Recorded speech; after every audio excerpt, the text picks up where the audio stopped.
Silvina, que es directora, es regisseur también, y por el lado de la familia de ella, que eran tanos inmigrantes que escuchaban ópera todo el tiempo. Yo siempre hice una formación artística y en algún momento quise estudiar teatro, digamos, de manera más formal, pero mi viejo no me dejó. Fue así de simple.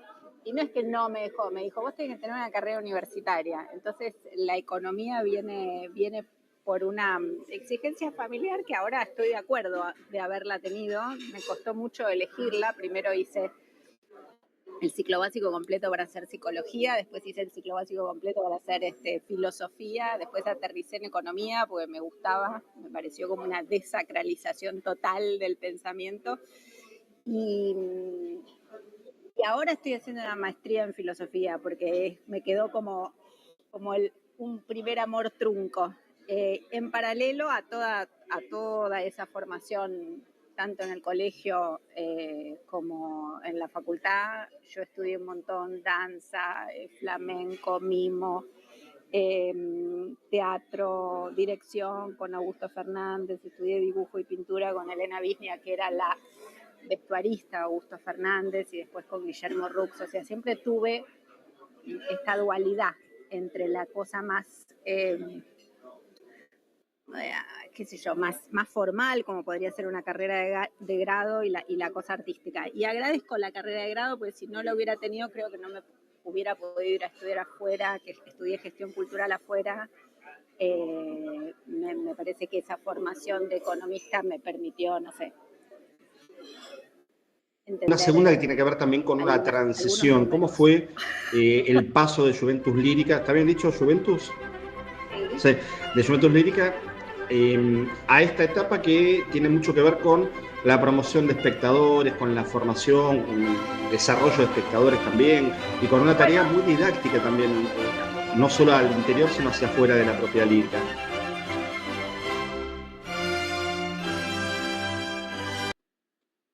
Eso pasa más por te diría, por una inquietud personal mía. A mí siempre es una cosa que me mueve. Me parece que los chicos tienen que tener un contacto con el arte en el marco del colegio y desde muy temprano, porque eso también hace a su formación cívica. Es interés mío personal. Recuerdo que cuando estaba estudiando afuera no recibía nadie ningún subsidio del Arts Council of England si no realizaba un programa educativo, nadie a nivel artístico. O sea, hay un ida y vuelta para mí que tiene que ver con que ir al teatro trasciende lo estético. Hay una formación cívica detrás que tiene que ver con conocer las grandes obras que le dieron sentido a la humanidad, por lo menos en este costado occidental, poner a los chicos en contacto con un paradigma que les pertenece y por ende tienen que apropiárselo. Y además el teatro en sí mismo tiene una serie de, digamos, el dispositivo escénico en sí mismo, con esta caja negra en la cual uno se imbuye en una suerte de túnel de introspección que dispara la imaginación, que lo invita a uno a colocarse en el lugar del otro. Es decir, no es posible conocer, empatizar o conocer los estigmas sociales si uno no puede vivir desde algún punto de vista la posición estigmatizada, y eso lo permite la imaginación, lo permite el teatro, lo permite la mediación del actor. Entonces me parece que es muy importante que los chicos se inicien en un camino de apreciación artística que tiene que ver con el camino de formación del espectador. Entonces esto fue siempre una inquietud, y desde muy temprano en Juventus, desde el año 2008, ya empecé con la idea de abrir preestrenos para colegios secundarios. Y en el 2010, y eso se llenan de colegios, y la ópera no es un género fácil, y los chicos hacen silencio, y a pesar de todo lo que sucede con cada vez una velocidad de atención más limitada, los chicos igual se enganchan, igual siguen viniendo, y de pronto hay egresados que son maestros de colegios que nos piden que los colegios donde ellos son maestros vengan también, o sea, se genera como una suerte de círculo virtuoso. Y en 2016 empezamos a adaptar óperas para chicos. Entonces ahí hubo que quebrar todo porque los chicos tienen un límite de atención, yo te diría, por lo que en la teoría de 1 hora 15, para mí de 1 hora. Entonces, sí, a la hora los empezás a perder. Entonces ahí hubo que revisar las grandes óperas. A mí me encanta poner a los chicos en contacto con el repertorio. O sea, no hay tanto escrito y tan bueno y estamos en un momento en donde lo nuevo es lo que es valorado de alguna manera, lo original. Yo creo que nosotros no somos originales en nada. En nada. Entonces, ya que no somos originales en nada, sino que todo lo que se nos ocurre a alguien ya se le ocurrió y probablemente mejor. ¿Qué mejor que volver y poner estas obras que son genialidades, bajarlas al lenguaje y a digamos, a un nivel que ellos con el que puedan tejer un anzuelo? Por eso está bajada, los conflictos del Barbero de Sevilla están bajados al público infantil, en el sentido de que, bueno, lo que está resaltado del Conde de Almaviva es que no se anima a decir quién es, no se anima a mostrarse ante los demás por el miedo de aceptación. El tema de la calumnia o la fake news, que está tan de moda ahora, que es algo que los chicos y los adolescentes pueden perfectamente comprender. Y bueno, me interesó, si bien los chicos ya están totalmente teñidos en este momento por el dinero y por esta sociedad de consumo que lo único que hace es inducir a la compra, me gustó el personaje de Basilio, que en el original sistemáticamente lo coimean con oro y con dinero, o sea, todo el tema del dinero atraviesa todo el Barbero de Sevilla original. Bueno, lo sustituí por los chocolates porque me parecía que para los más chicos era algo que se podía comprender enseguida. Entonces eso. Hay otra obra, por ejemplo, que hice también una adaptación o que escribí para chicos, que el gran problema del protagonista es que no se quiere ir a dormir a la noche, que es un tema que a los chicos les pasa. Ese miedo a entrar en un mundo en donde dejan de estar inscriptos en la protección de los padres y quedan solos, ¿no? Bueno, entonces, la idea es entender, por un lado, a quién va dirigido y después entrar con temas que en este siglo están un poco olvidados, pero que son súper relevantes, que es la métrica musical, la rima. Es decir, cuando uno adapta canciones tenés que tener en cuenta una serie de otras variables para que funcione, sin olvidar el lenguaje que pueden comprender los chicos, que a veces en algunas adaptaciones que yo veo para chicos, de pronto están en un español antiguo, no se entiende nada igual. O sea, bueno, en esta apuesta ustedes trabajan mucho con el humor, obviamente, y también hasta muestran un poquito este hilo interno de la adaptación, ¿no? Con Figaro como relator y ahí como pivot, digamos, de la historia, contando cómo se arman las canciones. De alguna manera, hay mostrar un poco el hilo, ¿no? de esa trama creativa.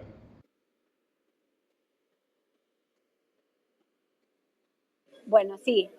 En líneas generales te diría que en todas las adaptaciones infantiles para mí la clave es el humor, porque nada, no solamente tenés que conquistar la atención del chico, sino también del hermano más grande y del padre, ¿no? O sea que el humor para mí es siempre el anzuelo. Ahora, estamos hablando de un dramaturgo que es Beaumarchais, que la obra original es recontra corrosiva y es desopilante, y si hay un compositor que sabe llevar el humor es Rossini. O sea, ya en la obra original hay una amalgama que yo te diría que es poco lo que tiene que hacer el adaptador, solamente dejarse llevar. María, decías en una nota, creo que con la revista Noticias, te preguntan por la IA, a ver si no lo tomé mal, y decís algo así como que somos prescindibles, ¿no? Los humanos somos seres prescindibles.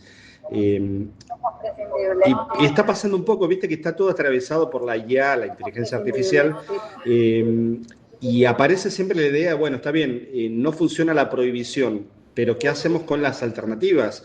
¿Qué hacemos para enganchar a las personas, y a los pibes y pibas sobre todo, que tengan una vida analógica. Bueno, está claro que la cultura y el arte es un camino en donde salimos de la pantallita individual y vamos al hecho colectivo, a lo que me explicabas al principio. ¿Cómo lo ves hoy vos desde tu tarea, desde tu profesión, vinculando esa tecnología que nos atraviesa a todos con el arte y con la expresión que todavía tiene características analógicas, de encuentro, de ensayo, de poner el cuerpo, de ir a un lugar y demás?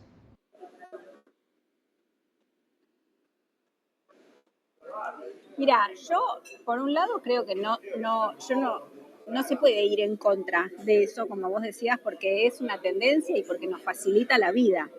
Lo que sí siento es que nos invita a pensar menos, nos invita a estudiar menos, nos invita a profundizar menos. Eso es así, es una realidad porque ya todo más sencillo te lo resuelve en un segundo. Entonces, a mí me parece que lo que se trata es de priorizar. Nosotros estamos rodeados de miles estamos rodeados de miles de actividades que si las puede resolver la inteligencia artificial es mucho mejor, porque hay un tramiterio infecto que nos rodea. Ahora bien, ese consumo tanto la inteligencia artificial que te resuelve todo de antemano, como el consumo que tienen los chicos de YouTube, de TikTok, yo no sé si vos lo observaste, pero dura menos de un segundo la atención. Entonces hay un costado que, es decir, es imposible la empatía o es imposible el desarrollo del conocimiento del otro si vos le prestás atención un segundo. Hay algo en ese sentido que a mí me interesa de la experiencia analógica del teatro, que es y de la experiencia del teatro incluso en horario escolar o que te lleve tu papá o tu abuelo y te haga sentarte en la butaca con tu hermano que te llevas mal, que tiene que ver con lo obligatorio. A mí me gusta que los chicos vengan en horario escolar. ¿Por qué? Porque en el teatro el silencio es obligado, porque no te queda otra que prestar atención, porque no te queda otra que escuchar al otro. Y en esa experiencia que es obligada, de pronto se despierta el interés. De la misma manera que sucede en una formación universitaria. O sea, uno no hace lo que quiere en la universidad. Uno tiene unas materias que le gustan y otras que no le gustan, pero ese conocer de un montón de nuevas materias y de cosas que uno a lo mejor a priori no hubiera escogido, de pronto aparece el arrebato y una pasión. Entonces, hay un tránsito, nosotros estamos en un momento un poco, donde el individuo lo es todo y donde tengo que hacer lo que a mí me representa y me conviene y no lo que quieren los demás. Llega un punto que hay que correrse un poco de uno mismo y aceptar lo que otros proponen, lo que otros diseñaron para uno, una formación curricular. Hay que salirse un poco del diálogo con uno mismo, que puede ser lo que sucede también con una pantalla digital, y de pronto transitar algo que tiene que ver con, o sea, hoy pareciera que fuera mala palabra hacer algo por el otro y sacrificarse uno. Ese uno es, no sé. Bueno, yo un poco voy en contra de eso. Y entonces, en ese sentido, las propuestas que nosotros hacemos me parece que le permiten al chico conectar con algo diferente, que tiene que ver con completar la información que viene del escenario con un pensamiento propio, salir con una pregunta, salir con una reflexión y no tener ya un contenido digerido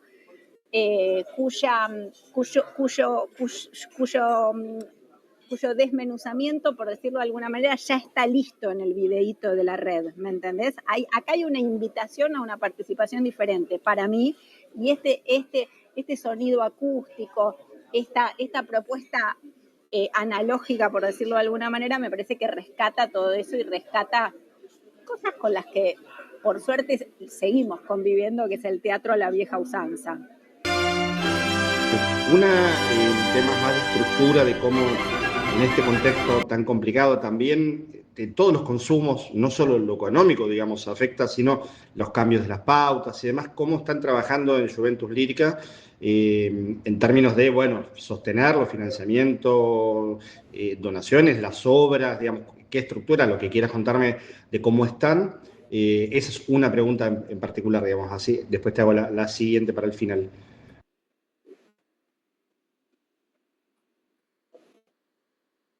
Mira, nosotros post pandemia, la verdad que la pandemia a nivel Juventus nos golpeó bastante, pero seguimos sosteniendo la temporada, en una época hacíamos 3, 4 títulos, ahora hacemos 2, principalmente tenemos algunos apoyos, pero principalmente con los abonados, con apoyo de mecenazgo, pero se resintieron mucho los auspicios empresarios. Entonces dependemos mucho de donaciones Y lo individuales y de la siguiente tiene que compra y ver con venta esto también, pero tiene que ver con lo libros a vos. creativo, es decir, ambas cuestiones. ¿Qué imaginás de aquí a un tiempo? Porque dijiste al principio, bueno, todo ya está, no digo inventado, pero ya hay quien lo transitó, los clásicos nos hablan de lo que somos hoy, a pesar de haber sido escritos hace 200, 300 años. Y de acá en adelante, ¿qué te sorprende en términos humanos, inclusive, para pensar cómo sigue el arte, digamos? ¿Qué podemos esperar en tiempos tan acelerados de las nuevas creaciones, digamos?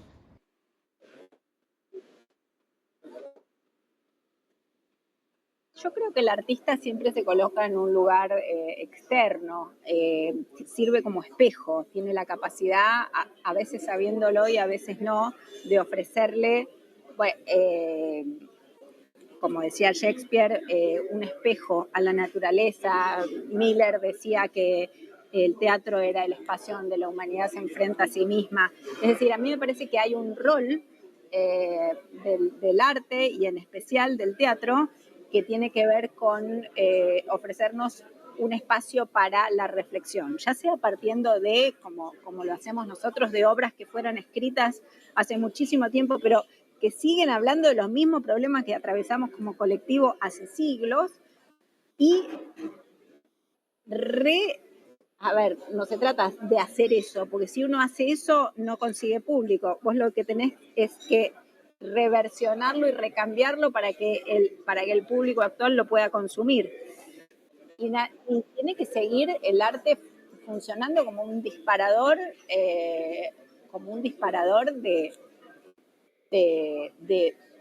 para reflejar los problemas que están ocurriendo en la sociedad y que se pueden resolver. Para que te des una idea, y volviendo a la obra esta del Barbero de Sevilla, Napoleón, el mismísimo Napoleón Bonaparte, decía que la Revolución Francesa no fue la toma de la Bastilla, sino el Fígaro de Beaumarchais.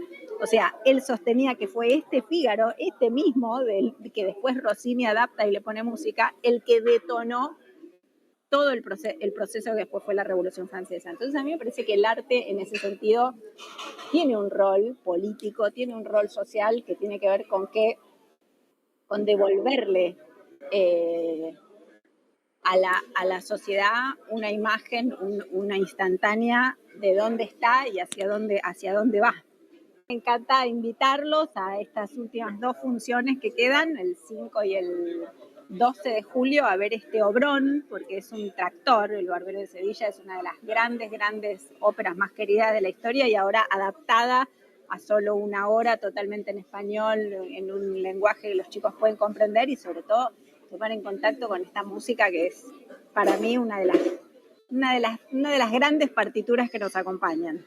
Es espectacular el elenco, estuvieron muchos nominados al premio Hugo y de hecho Gabriel, el protagonista, se ganó el premio Hugo a mejor actor en infantil. Así que para mí es un lujo trabajar con ellos, los conozco mucho, hace muchos años que vengo trabajando todos los infantiles con ellos y la rompen, no solamente musicalmente, porque son extraordinarios cantantes, sino además actoralmente.